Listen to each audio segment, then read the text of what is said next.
Halo semuanya, saya Alisa Mafitroni Galih dari Asep 4 sebagai moderator. Saya akan membacakan beberapa materi tentang perundungan. Perundungan berasal dari kata rundung ataupun merundung. Dapat diartikan sebagai mengganggu, menyulitkan, atau menyusahkan orang lain. Namun, dapat diartikan juga sebagai menyakiti orang lain secara fisik maupun psikis, dalam bentuk kekerasan verbal, sosial, dan juga fisik. Selanjutnya adalah jenis-jenis perundungan. Seperti yang kita ketahui, banyak sekali jenis-jenis perundungan yang telah terjadi di lingkungan sekitar kita. Yaitu seperti contoh yang pertama adalah perundungan fisik, yaitu perundungan yang melibatkan kontak fisik untuk menyakiti korban. Yang kedua adalah perundungan verbal, perundungan yang menggunakan kata-kata, ucapan, ataupun tulisan untuk menyakiti korban seperti memfitnah, menyakiti, mengganggu, dan juga mengejek ataupun mengancam. Lalu yang selanjutnya adalah cyberbullying atau perundungan siber. Perundungan ini sangat sering terjadi di platform online atau di dunia media sosial. Yang keempat adalah perundungan sosial atau relasional, yaitu perundungan yang merujuk kepada tindakan fisik untuk merusak hubungan, merusak reputasi, ataupun mengisolasi korban dengan cara menghasut orang lain dan juga menyebarkan rumor. Lalu yang terakhir adalah perundungan seksual, yaitu perundungan yang merujuk pada seksual, seperti contohnya pelecehan, komentar tidak senonoh, atau catcalling, dan yang terakhir adalah tindakan atau sentuhan yang tidak diinginkan oleh korban. Halo, saya Indi Iram Rohmi, menjadi pemateri yang akan melanjutkan materi dari Lisa. Banyak sekali faktor-faktor yang dapat menjadikan seseorang menjadi pelaku perundungan. Terdapat dua faktor, yaitu faktor internal dan faktor eksternal. Contohnya yang pertama, pernah melihat orang lain melakukan kekerasan. Yang kedua, pola hak asuh keluarga yang terlalu keras. Yang ketiga, pernah menjadi korban bully. Yang keempat, kurangnya perhatian dari lingkungan sekitar. Dan yang kelima, kurangnya edukasi dan empati.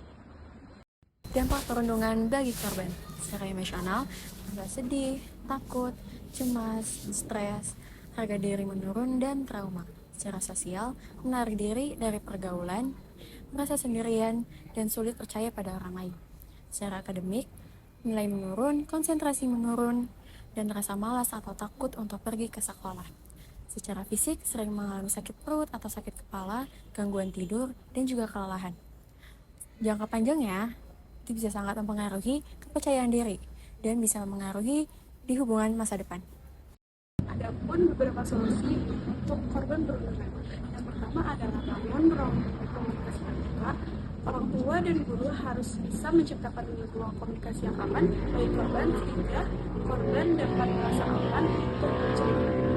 Yang kedua adalah ajarkan resiliensi, yaitu ajarkan anak untuk tetap tenang dan tidak menunjukkan emosi, lalu berani untuk berkata jangan atau melapor kepada orang dewasa.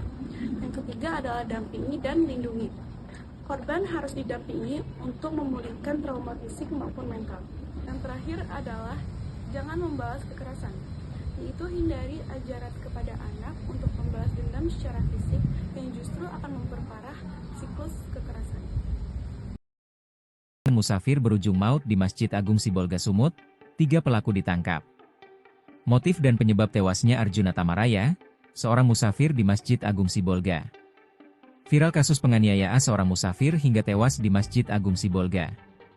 Musafir berjamaah Arjuna Tamaraya dianiaya 5 pelaku hingga tewas sekitar pukul 3.30 WIB, Jumat, 31 Oktober 2025.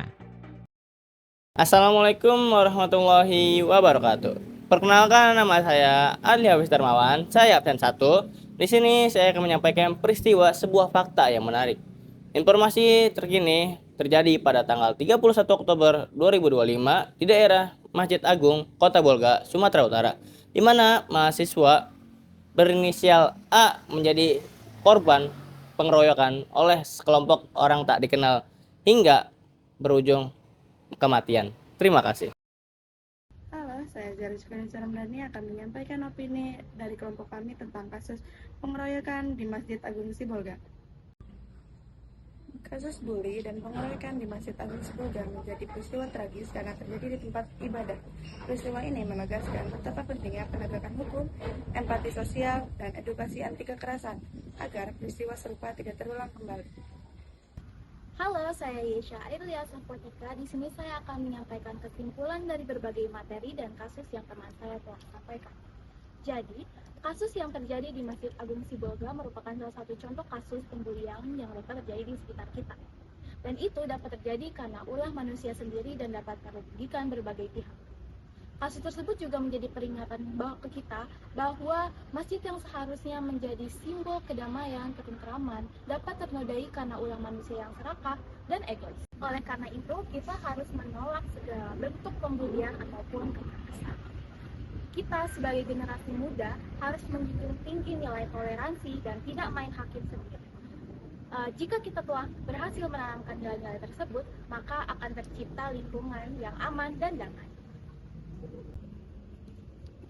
Cukup sekian beberapa materi yang sudah kami sampaikan. Mohon maaf jika banyaknya kekurangan dan kesalahan. Mari kita hindari perundungan and say no to bullying. Say no to bullying.